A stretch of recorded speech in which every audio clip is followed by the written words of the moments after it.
ঘৰতে নাৰিকল এটা আছিল, তাকে ভাবিলোঁ আজি নাৰিকল আৰু পাউডাৰ গাখীৰ এটা টেষ্টি লাড়ু ৰেচিপি বনাওঁ। আহকচোন আপোনালোকৰ লগতো শ্বেয়াৰ কৰোঁ। তাৰ বাবে আমাক লাগিব ঘিখিনি ফাৰ্ষ্টে আমি লৈ ল'ব লাগিব। তাৰ পাছত আমি এটা কাপেৰে 1 কাপ পাউডাৰ গাখীৰ ল'ব লাগিব। আমি যোনটো কাপেৰে পাউডাৰ গাখীৰখিনি লৈছোঁ সেই একেটা কাপেৰে 1 কাপ চেনিও ল'ব লাগিব সমান জোখ কৰি।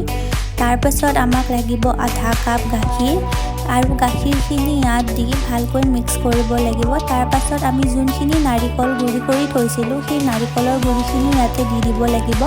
দি দিয়াৰ পাছত গোটেইখিনি ভালকৈ মিক্স কৰাৰ পাছত কম জুইত দি ইয়াক ভালকৈ সিজাব লাগিব। সিজাই ইয়াক যেতিয়ালৈ ঘন হ'ব তেতিয়ালৈ ইয়াক সিজাব লাগিব আৰু ঘন হোৱাৰ পাছত এনেকুৱা ধৰণৰ হ'ব অলপ।